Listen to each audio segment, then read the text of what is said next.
Assalamualaikum warahmatullahi wabarakatuh. Namaku Laila Kurnia Khuratin bersama dua rekan saya Atif Alhati dan Ajeng Putri Bunga. Oke, video kali ini kita buat untuk memenuhi tugas akhir semester mata kuliah Psikologi Pendidikan Bahasa Arab atau Psikologi Belajar Bahasa Arab, program studi pendidikan bahasa Arab Universitas Sains Al-Quran Jawa Tengah di Wonosobo. Oke, untuk video kali ini kita akan membahas tentang diagnosis kesulitan belajar.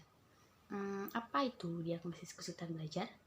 Diagnosis kesulitan belajar adalah keputusan mengenai hasil dan pengolahan data yang diambil setelah dilakukannya analisis terhadap data yang diolah mengenai kesulitan belajar.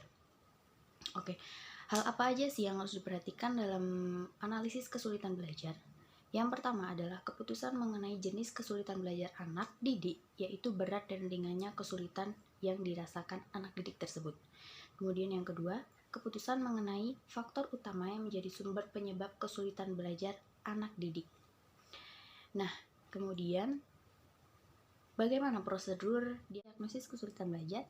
Yang pertama yaitu kita harus melakukan observasi kelas untuk melihat perilaku siswa ketika mengikuti pelajaran. Nah, bagaimana siswa itu ketika mengikuti pelajaran itu juga penting dalam proses analisis kesulitan belajar.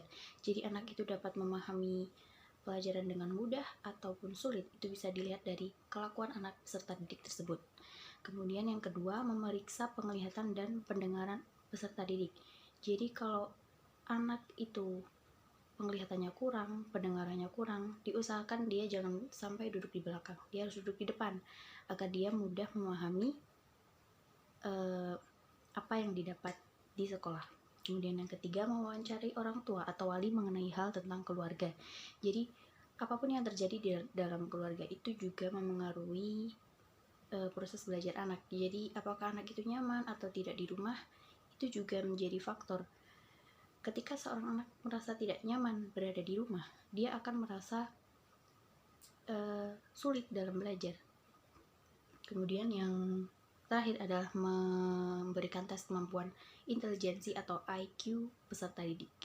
Oke, untuk penjelasan selanjutnya akan dijelaskan oleh rekan saya Atif. Hal yang perlu diperhatikan berkaitan dengan IQ yang pertama yaitu jika di bawah normal maka harus dibawa ke lembaga pendidikan khusus. Guru dan orang tua harus memberikan dukungan dan motivasi yang lebih pada siswa agar siswa lebih semangat dalam belajar.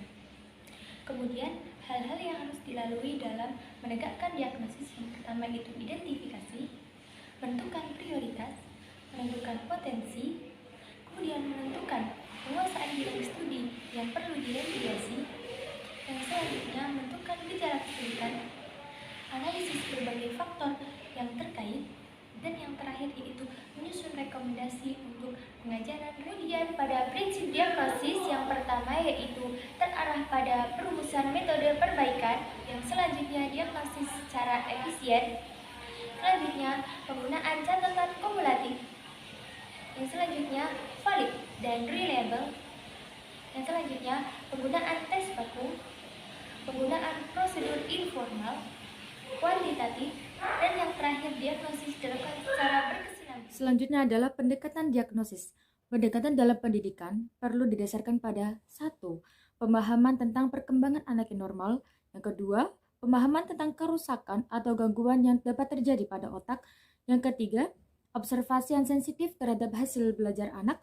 Yang keempat, analisa tentang kegagalan yang dialaminya. Dan yang kelima, memutuskan prosedur mana yang paling tepat untuk meningkatkan hasil belajar.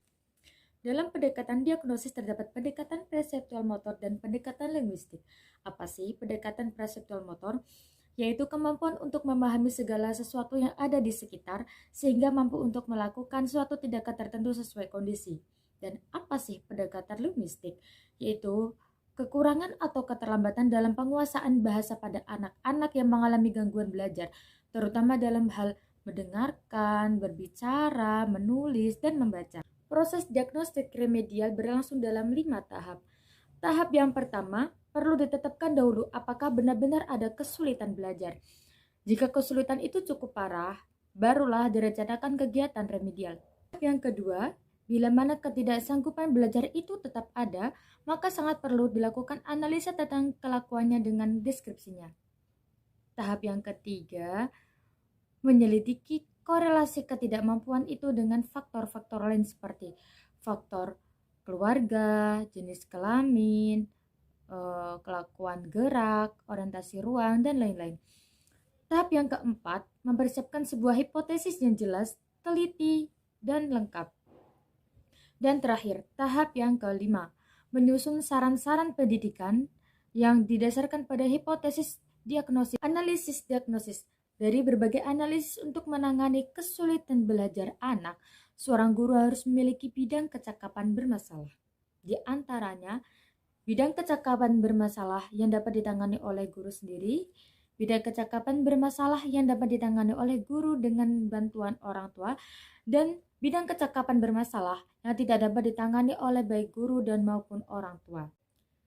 Sekian dari kami mengenai penjelasan dari diagnosis kesulitan belajar. Terima kasih. Wassalamualaikum warahmatullahi wabarakatuh.